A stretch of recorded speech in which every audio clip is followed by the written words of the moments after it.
الحمد لله نحمده ونستعينه ونستغفره ونؤمن به ونتوكل عليه ونعوذ بالله من شرور أنفسنا ومن سيئات أعمالنا من يهده الله فلا مضل له ومن يضلله فلا هادي له ونشهد أن لا إله إلا الله وحده لا شريك له ونشهد أن سيدنا وسندنا وحبيب ربنا وطبيب قلوبنا وطبيب أرواحنا ومولانا محمدا عبد الله ورسوله أرسله بالحق بشيرا ونذيرا وداعيا إلى الله بإذنه وسراجا وقمرا منيرا أما بعد فقد قال الله سبحانه وتعالى في كلامه المجيد وفي فرقانه الحميد أعوذ بالله من الشيطان الرجيم بسم الله الرحمن الرحيم يا أيها الذين آمنوا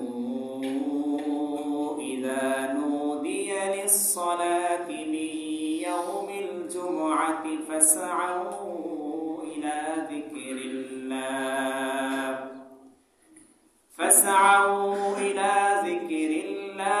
وذروا البيع ذلكم خير لكم إن كنتم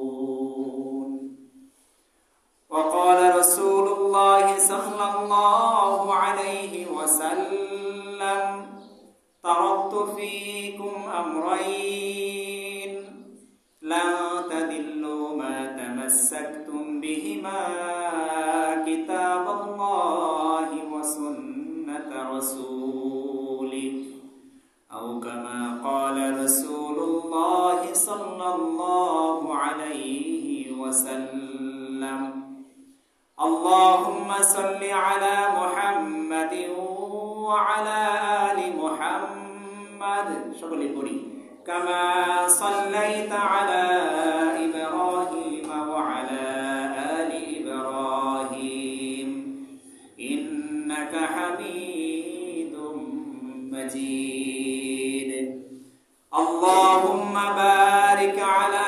محمد وعلى آل محمد كما باركت على إبراهيم وعلى آل إبراهيم إنك حميد مجيد اللهم أنت رب لا إله إلا أنت خلقتني اللهم إنك عفو كريم تحب العفو فاعف عني بلغ العلا بكماله كشف الدجى بجماله حسنت جميع خصاله صلوا عليه وآله আলহামদুলিল্লাহ। আল্লাহ পাক রব্বুল আলামিনের দরবারে অসংখ্য অগণিত হাজারো লক্ষ কোটি শুকরিয়া আছে মহান রব্বুল আলামিন আজকে আমাদেরকে এই পবিত্র জুমার দিনে আল্লাহ পাকের পবিত্র ঘর, পবিত্র জায়গা, মসজিদ, হাদিসে এসেছে দুনিয়ার মধ্যে সবচেয়ে উত্তম জায়গা হলো মসজিদ। সেই জায়গায় আল্লাহ পাক রব্বুল আলামিন আমাদেরকে আজকে এই সপ্তাহের সবচেয়ে উত্তম দিন, শুক্রবার দিন, মুসলমানদের সপ্তাহে ঈদের দিন, আল্লাহ তাআলা এই দিনে আমাদেরকে সুস্থ রেখে দুনিয়ার বিভিন্ন ব্যস্ততা থেকে ফারেক করে, ঝামেলা থেকে ফারেক করে, সমস্ত ধরনের বালা মুসিবত থেকে মুক্তি দিয়ে আল্লাহ পাক রব্বুল আলামিনের দরবারে হাজিরা দেওয়ার জন্য, তার কুদরতি পায়ে সিজদা দেওয়ার জন্য আল্লাহ তাআলা আমাদেরকে অত্র মসজিদে নিয়ে এসেছেন। এই জন্য আমরা শুকরিয়া আদায় করি অন্তর থেকে, আলহামদুলিল্লাহ। সম্মানিত মুসল্লিয়ানে কারাম, আজকে আমরা এই অল্প সময়ের মধ্যে জুমা সংক্রান্ত কিছু আলোচনা করব। আমরা বিগত 2 মাস যাবৎ একজন মানুষের বেসিক যে বিষয়গুলো প্রয়োজন, একজন ইমানদার হিসাবে ফরজ যে বিধানগুলো ছিল, পাক পবিত্রতা থেকে শুরু করে তার ইমানের পরে সবচেয়ে গুরুত্বপূর্ণ যে ইবাদত ছিল নামাজ, সেই নামাজ সংক্রান্ত আমরা ধারাবাহিক আলোচনা করে এসেছি একের পর এক জমায়। আমরা ওযু গোসল সম্পর্কে আলোচনা করেছিলাম, এরপরে আমরা আলোচনা শুনেছিলাম নামাজের কয়টি ফরজ আছে, নামাজের কয়টি সুন্নত আছে, নামাজের কয়টি ওয়াজিব আছে, নামাজ কি কি কারণে ভেঙে যায়। আমরা ধারাবাহিকভাবে বিষয়ভিত্তিক আলোচনাগুলো শুনতেছি। এরই ধারাবাহিকতায় আজকে আমরা আলোচনা করব সপ্তাহের সবচাইতে উত্তম দিন হলো কোন দিন ভাই? সকলে বলি, সপ্তাহের সবচাইতে উত্তম দিন কোনটি? শুক্রবার দিন। আর বৎসরের সবচাইতে উত্তম মাস কোনটি? রমজান মাস। যে মাসে একটি নফল কয়টি ফরজের সমান? একটি ফরজের সমান। আর একটি ফরজ কয়টি ফরজের সমান?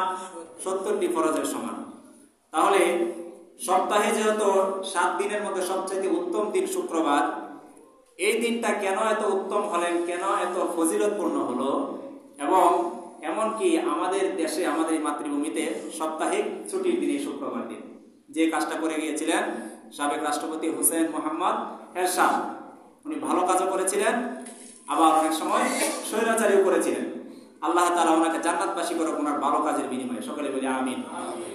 তো মুহতারাম হাজিরিন, বিশ্বের অনেক দেশে কিন্তু এই শুক্রবার দিনটাকে কিন্তু সাপ্তাহিক ছুটির দিন হিসাবে ঘোষণা করা হয় নাই। আমাদের এই মাতৃভূমি বাংলাদেশে 1984 সালে হুসেইন মোহাম্মদ এরশাদ সাহেব এটা আমাদের জন্য মঞ্জুর করেছিলেন, যেটা আজ অবধি চলে আসতেছে।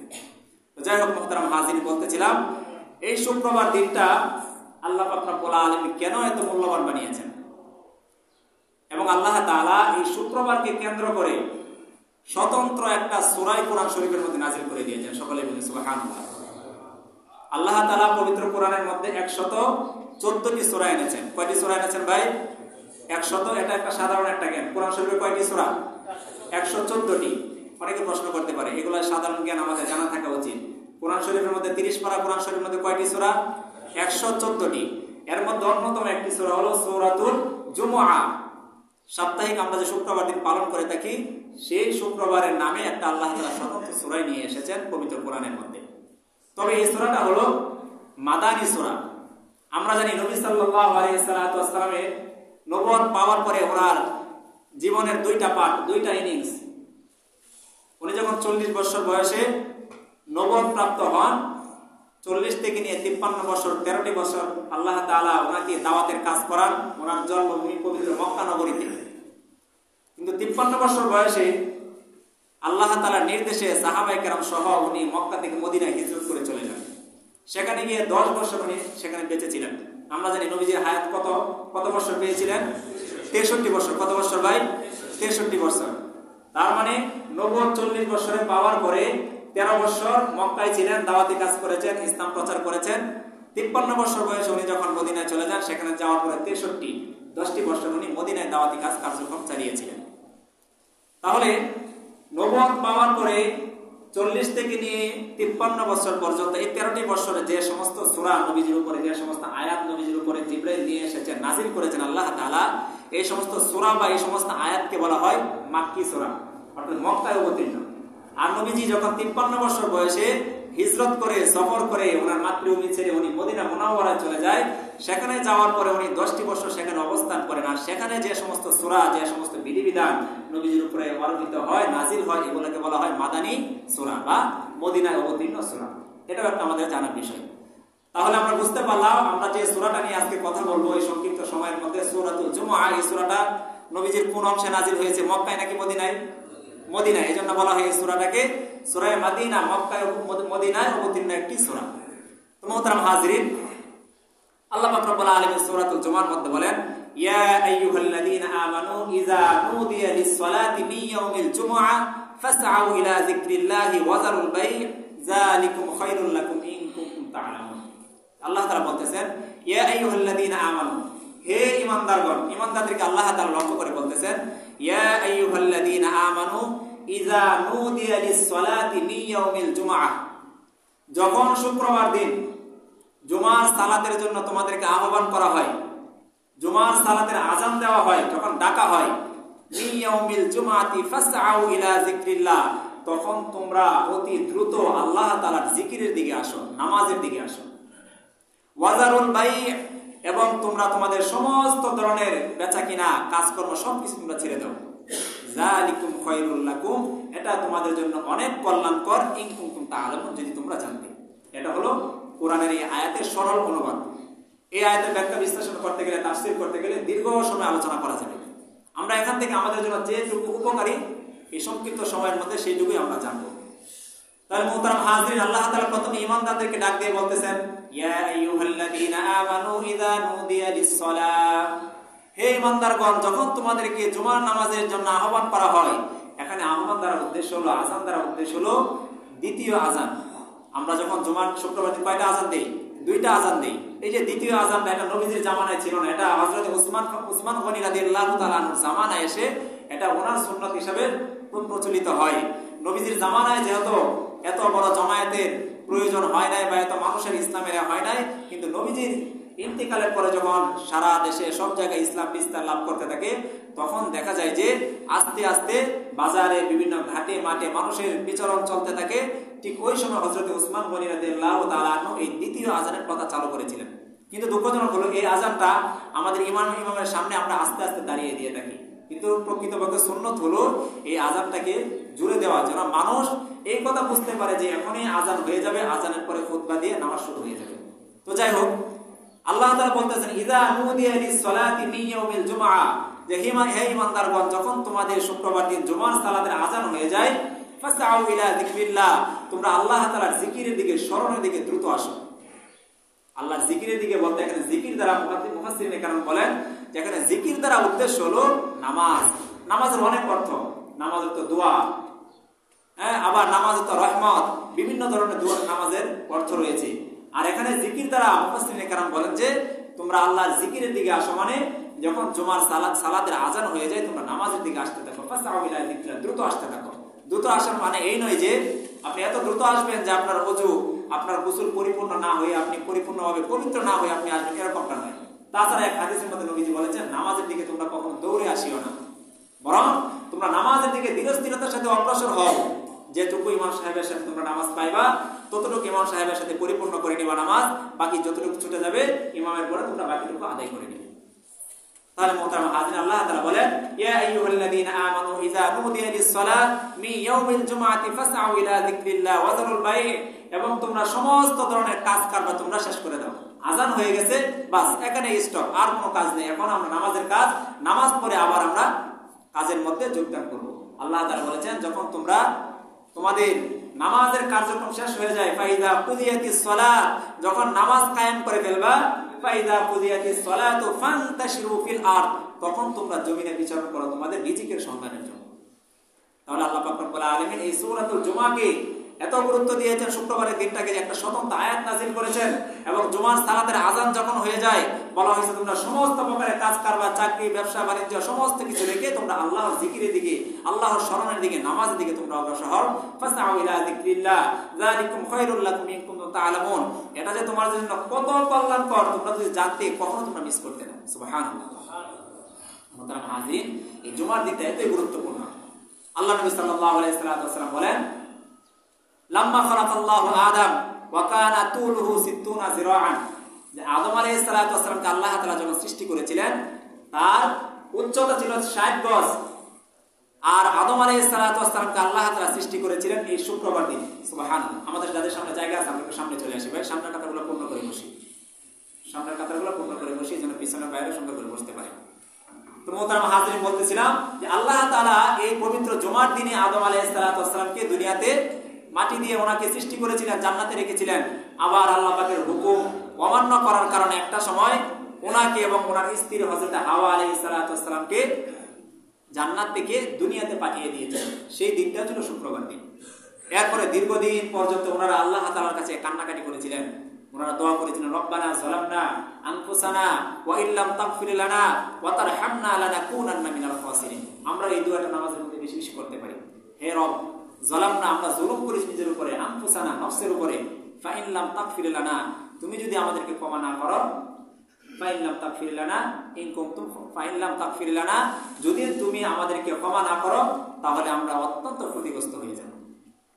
আদম আলাইহিস সালাতু ওয়াস সালামকে যখন এবং হাওয়া আলাইহিস সালাতু ওয়াস সালামকে যখন জান্নাত থেকে বের করে দেওয়া হয়েছিল, ওই দিনটা ছিল শুক্রবার দিন। আবার তারা যখন আল্লাহর কাছে এই তওবাগুলো করতেছিলেন যে নিজেদের উপরে জুলুম করেছি, অত্যাচার করেছি, তুমি আমাদেরকে ক্ষমা করে দাও, আর আল্লাহ তাআলা ওনাদের তওবা যেদিন কবুল করেছিলেন সেই দিনটাও ছিল এই পবিত্র শুক্রবার দিন। সুবহানাল্লাহ। তাহলে মোহতারাম হাজিরিন, এই জুমার দিনে এত গুরুত্ব যে আল্লাহ তাআলা এই দিন আদম আলাইহিস সালামকে সৃষ্টি করেছেন, জান্নাত থেকে বের করে দিয়েছেন, আবার ওনাদের মিলন ঘটিয়েছেন। এমনকি আদম আলাইহিস সালাতু ওয়াস সালাম যেদিন মৃত্যুবরণ করেছিলেন সেই দিনটাও ছিল শুক্রবার দিন। এমনকি অদূর ভবিষ্যতে যখন কিয়ামত সংঘটিত হবে সেই দিনটাও হবে শুক্রবার দিন। তার মানে শুক্রবার দিনের গুরুত্ব, মাহাত্ম্য অনেক বেশি।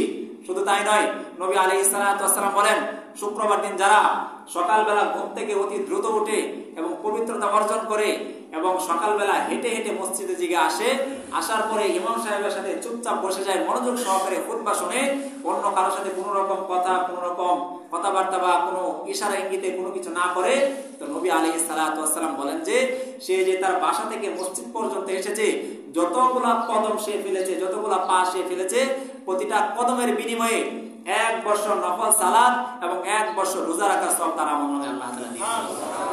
মুফাসসিরিনে কেরাম বলেন যে ফজিলতের দিক দিয়া এর চাইতে বড় ফজিলতের হাদিস আর ওনারা কোথাও পান নাই। দেখেন, যারা 100 গজ বা 100টা কদম দিয়ে এসেছে, একটা কদমের বিনিময়ে যদি 1 বছর নফল নামাজ পড়ার সওয়াব পাওয়া যায়, 1 বছর রোজা রাখার সওয়াব পাওয়া যায়। যারা 200 কদম দিয়ে এসেছে 200 বছরের সওয়াব সে পেয়ে গেল, যারা 500 কদম দিয়ে এসে 500 বছরের সওয়াব পেয়ে গেল। মোহতারাম হাজিরিন, তার মানে জুমার দিনের গুরুত্ব অনেক বেশি।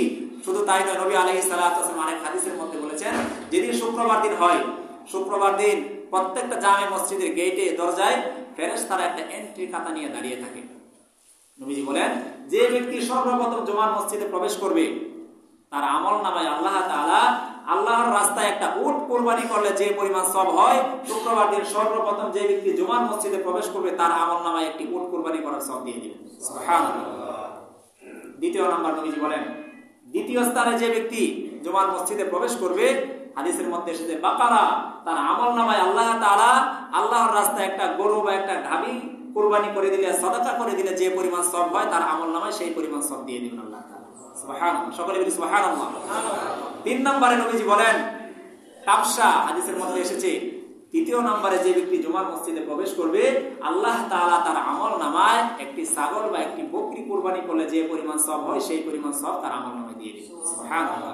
চতুর্থ নম্বরে নবীজি বলেন দাজাজা, মোরগ বা মুরগি আল্লাহর রাস্তায় কুরবানি করলে যে পরিমাণ সওয়াব হয়, চতুর্থ কাতারে যে ব্যক্তি বা চতুর্থ নম্বরে যে ব্যক্তি মসজিদে প্রবেশ করবে তাকে আল্লাহ তাআলা তার আমলনামায় একটি মোরগ বা মুরগি কুরবানি করলে যে পরিমাণ সওয়াব হয় সেই পরিমাণ সওয়াব দিয়ে দিবেন। সুবহানাল্লাহ।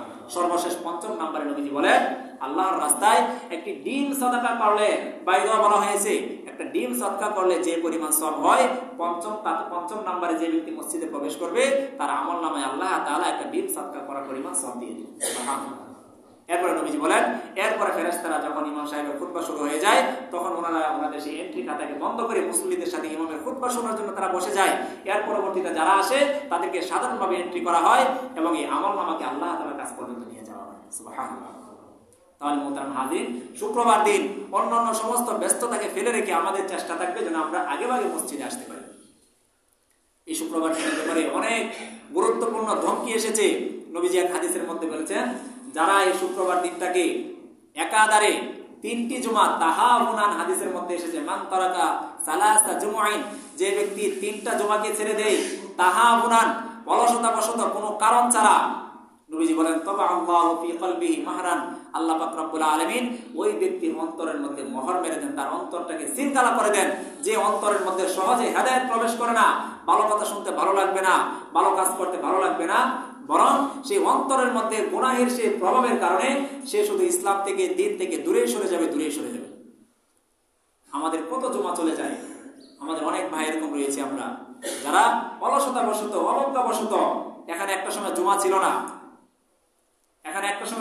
না, তখন দেখতাম অনেক ভাইরা কষ্ট করে আমবাগান বা হাজি ক্যাম্প যাওয়ার জন্য চেষ্টা করতো না। আলহামদুলিল্লাহ, আল্লাহ পাকের রহমতে ব্যাটালিয়নের ভাইদের সহযোগিতায়, আবার এখানে অনেক সাধারণ আনসার ভাইরা, পিসি স্যাররা ছিলেন, তাদের আন্তরিকতায় 2021 সালে সেই জুলাই মাসের 2য় জুমা থেকে এখানে জুমা চালু হয়েছে। আলহামদুলিল্লাহ 3 বছর 3.5 বছর যাবত এখানে চলতেছে। এখনো অনেকেই দেখা যায় যে ক্যাম্পে অবস্থান করে কিন্তু জুমার নামাজে সে আসতে চায় না। সে সাপ্তাহিক 5 ওয়াক্ত নামাজ তো প্রতিদিন সেটা তো পড়েই না, এমনকি সপ্তাহে শুক্রবার দিন যে দিনটা এত গুরুত্বপূর্ণ, অন্য ভাই যখন তাকে ডাকে যে ভাই চলো জুমার নামাজে যাই, এই কথাটা বলার কারণে অনেকে কটাক্ষ করা হয়।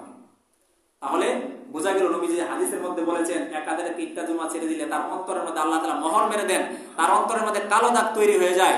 ওই ব্যক্তিকে দেখলেই বোঝা যায়, যাকে দাওয়াত দেওয়ার পরও যে ব্যক্তি দাওয়াত দিছে তাকে সে কটাক্ষ করে কথা বলে, তুমি যাই নামাজ পড়ো, তোমার নামাজ নাম তুমি পড়ো, আমাকে বলার জন্য তোমাকে কে বলেছে? মুহতারাম হাজিরিন, এগুলো নবীজি বলেছেন যে তোমরা হয়তো অলসতা ছাড়বে জুমার নামাজের ব্যাপারে, না হয় আল্লাহ তাআলা চিরতরে তোমাদের অন্তরের মধ্যে মোহর মেরে দিবেন, সিলগালা করে দিবেন, কখনো তোমরা হেদায়েতের উপর আসতে পারবে না। এই জন্য মুহতারাম হাজিরিন, শুক্রবার দিনটা আমাদের জন্য অনেক গুরুত্বপূর্ণ। এই দিনটাতে এমন একটা বিশেষ মুহূর্ত রয়েছে, নবী আলাইহিস সালাতু ওয়াস সালাম বলেছেন ওই সময়টার মধ্যে যদি কোনো বান্দা যে কোনো ধরনের সে দোয়া করে না কেন, আল্লাহ তাআলা তার সেই দোয়াকে কবুল করে নেবেন। সুবহানাল্লাহ। তবে সেই সময়টা কোনটা, এই ব্যাপারে নবীজি স্পষ্ট করেন নাই। ওই যে লাইলাতুল কদর, রমজানের শেষ দশকের মধ্যে লাইলাতুল কদর হয়ে থাকে, যে এক রাত ইবাদত করলে 1000 মাসের চাইতে বেশি সওয়াব পাওয়া যায়। ইন্না আনজালনাহু ফি লাইলাতিল কদর, লাইলাতুল কদরি খায়রুম মিন আলফি শাহর, তানাজ্জালুল মালায়েকাতু ওয়ার রূহু ফিহা বিইذনি রাব্বিহিম মিন কুল্লি আমর, সালামুন হিয়া হাত্তা মাতলাইল ফজর। ওই যে ওখানে আল্লাহ তাআলা লাইলাতুল কদরের বিষয়টাকে গোপন রেখেছেন, যেন আমার বান্দারা লাইলাতুল কদরকে তালাশ করার জন্য সারা দিন রোজা রেখে সে ইবাদত করবে, এবং সারা রাত সে দাঁড়িয়ে তাহাজ্জুদে জায়নামাজে দাঁড়িয়ে সে কোরআন তেলাওয়াত করে জিকির আজকারের মধ্যে সে সময়টাকে অতিবাহিত করবে। শেষ দশকটাকে যে সুন্দরভাবে কাটাইতে পারবে, সে কোনো না কোনো রাতে অবশ্যই সে লাইলাতুল কদর পেয়ে যাবে।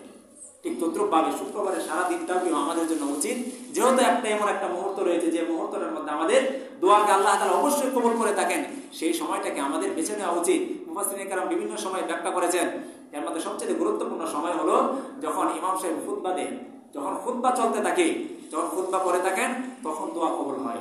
আরেকটা সময়ের কথা মুফাসসিরিনে কেরাম বলেছেন, শুক্রবার দিন আসরের পর থেকে নিয়ে সূর্য ডোবা পর্যন্ত, মাগরিব পর্যন্ত, ওই সময়টাতে দোয়া করলে আল্লাহ তাআলা অবশ্যই বান্দার দোয়াগুলোকে কবুল করেন। তাহলে শুক্রবার দিনের বিশেষ একটা আমল আমরা জানতে পারলাম। এই দিন আল্লাহ তাআলা এমন একটা মুহূর্ত রেখেছে যে বান্দার সমস্ত দোয়াকে আল্লাহ তাআলা ওই দিন কবুল করে থাকেন। তবে দোয়া কবুল হওয়ার 3টা শর্ত রয়েছে।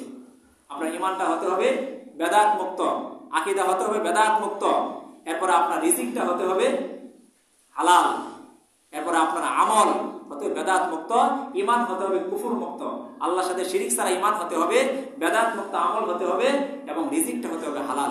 এই 3টা শর্ত পাওয়া গেলে আপনি যে কোনো দোয়া করেন আল্লাহ তাআলা সেই দোয়াকে কবুল করে নেবেন। মুহতারাম হাজিরিন, শুক্রবার দিনে বিশেষ আরেকটা আমল হলো এই দিন নবী আলাইহিস সালাতু ওয়াস সালামের উপরে বেশি বেশি দুরূদ পাঠ করা। দুরূদ বলতে দুরূদ ইব্রাহিম, আমরা নামাজের মধ্যে যেটা পড়ে থাকি, এরপর সংক্ষিপ্ত দুরূদ আছে সাল্লাল্লাহু আলাইহি ওয়াসাল্লাম, সবচেয়ে সংক্ষিপ্ত দুরূদ হলো এটা, সাল্লাল্লাহু আলাইহি ওয়াসাল্লাম।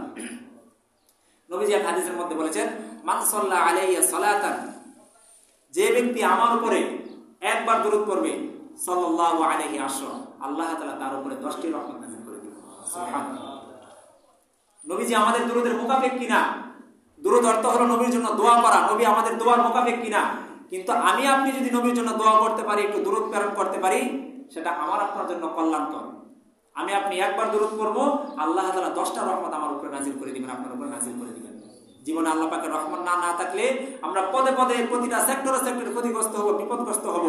এই জন্য মুহতারাম হাজিরিন, যে কোনো বিপদে পড়ে যান, যে কোনো মুসিবতে পড়ে যান, যে কোনো অবস্থায় থাকেন না কেন দুরূদ কখনো বন্ধ করবেন না। বিশেষ করে শুক্রবার দিন আপনি যত বড় বিপদে থাকেন দুরূদ শরীফ পড়তে শুরু করে দেন, বেশি বেশি ইস্তিগফার পড়তে শুরু করে দেন। নবীজি আলাইহিস সালাতু ওয়াস সালাম বলেছেন, যারা নিয়মিত ইস্তিগফার করে আল্লাহ তাআলা তাদের উপর থেকে তাদের রিজিকের পেরেশানি এরকম ভাবে দূর করে দেয় যে সে টেরও পায় না।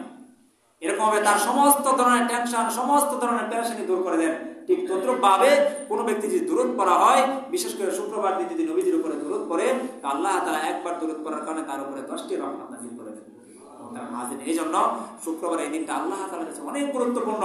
এই দিনটাতে আমরা অবহেলায় অযথা না কাটিয়ে বরং আমলের সাথে ইখলাসের সাথে এই দিনটাকে কাটানো আমাদের জন্য উচিত। বিশেষ করে এই দিন সূরাতুল কাহাফ তেলাওয়াত করা। কোরআন শরীফের মধ্যে একটি সূরা রয়েছে সূরাতুল কাহাফ। এই সূরাতুল কাহাফ তেলাওয়াত করা, নবীজি বলেছেন যারা নিয়মিত সূরাতুল কাহাফ তেলাওয়াত করবে হাশরের ময়দানে এক পর্যায়ে সমস্ত মাঠ অন্ধকার হয়ে যাবে, কিন্তু ওই সমস্ত ব্যক্তিরা ওই দিন ওই অন্ধকারের অন্তর্ভুক্ত হবে না যারা প্রতি শুক্রবার দিন সূরাতুল কাহাফ তেলাওয়াত করত। সুবহানাল্লাহ।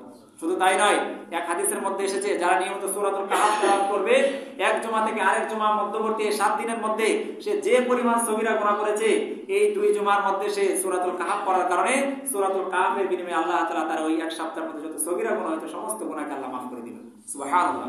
শুধু তাই নয়, যারা সূরাতুল কাহাফের প্রথম 10টা আয়াতকে মুখস্থ করবে, প্রথম 10টা আয়াত নিয়মিত পড়বে, আল্লাহ তাকে অবশ্যই অবশ্যই দাজ্জালের ফিতনা থেকে হেফাজত করবে। সূরাতুল কাহাফ খুব ফজিলতপূর্ণ একটা সূরা। মোহতারাম হাজিরিন, জুমার নামাজকে কখনো ছাড়া যাবে না। নবীজি আলাইহিস সালাতু ওয়াস সালাম বলেছেন, এক রমজান থেকে আরেক রমজান এই মধ্যবর্তী সময়ের মধ্যে যে পরিমাণ গুনাহ হয়, কোন ব্যক্তি এই রমজানে রোজা রেখেছে আবার পরবর্তী রমজান আসার পরে সে রোজা রাখার যদি তৌফিক পায়, তাহলে দেখা যাবে নবীজি বলেছেন এই মধ্যবর্তী সময়ের মধ্যে যত ধরনের সগীরা গুনাহ হয়েছে আল্লাহ তার সমস্ত সগীরা গুনাহকে মাফ করে দেন। শুধু তাই নয়, এক জুমা থেকে আরেক জুমা পর্যন্ত যত গুনাহ বান্দা করে থাকে সগীরা গুনাহ, আল্লাহ তাআলা দ্বিতীয় জুমার বদলে তার সমস্ত গুনাহকে মাফ করে দেয়। এরকম নবীজি বলেন, আল উমরাতু ইলা উমরাতিন, এক উমরা করা থেকে আরেক উমরা করা পর্যন্ত যত পরিমাণ গুনাহ আমার বান্দা করে থাকবে, নবী আলাইহিস সালাতু ওয়াস সালাম বলেছেন আল্লাহ তাআলা তার সেই দ্বিতীয় উমরার কারণে তার জীবনের সমস্ত সগীরা গুনাহকে মাফ করে দিবেন। মোহতারাম হাজিরিন, বলতেছিলাম আল্লাহ তাআলা এই জুমাকে কেন্দ্র করে স্বতন্ত্র একটা সূরা নাযিল করেছেন, সূরাতুল জুমআ। ইয়া আইয়ুহাল্লাযীনা আমানু ইযা নুদিয়া লিস-সালাতি মিন ইয়াউমিল জুমআ ফাসআউ ইলা যিকরিল্লাহি ওয়া যারুল বাই' যালিকুম খায়রুল লাকুম ইন কুনতুম তা'লামুন। যে হে ঈমানদারগণ, যখন জুমার সালাতের আযান হয়ে যায় তোমরা সমস্ত প্রকার কাজ কারবার ছেড়ে দাও এবং দ্রুত আল্লাহ তাআলার জিকিরের দিকে আসতে থাকো। নিশ্চয়ই এটার মধ্যে তোমাদের জন্য কল্যাণ রয়েছে। কি এমন কল্যাণ রয়েছে তোমরা যদি জানতে, তাহলে কখনো তোমরা বিলম্ব করতে না। ফাইদা কুদিয়াতিস সালাতু ফান্তাশিরু ফিল আরদ, আর যখন নামাজ কায়েম করে ফেলবে, নামাজ যখন পরিপূর্ণ হয়ে যাবে, তখন তোমরা আর মসজিদে বসে থাকার প্রয়োজন নেই। তখন আল্লাহ তাআলা বলেছেন ফান্তাশিরু ফিল আরদ, তোমরা জমিনের মধ্যে বিচরণ করো। যে চাকরি করো চাকরিতে প্রবেশ করো, যে ব্যবসা করো ব্যবসায় বেরিয়ে যাও, যে গাড়ি চালাও গাড়ি ড্রাইভিং করতে থাকো। আল্লাহ তাআলা তোমার রিজিকের ফয়সালা অবশ্যই অবশ্যই করে দিবেন। সুবহানাল্লাহ।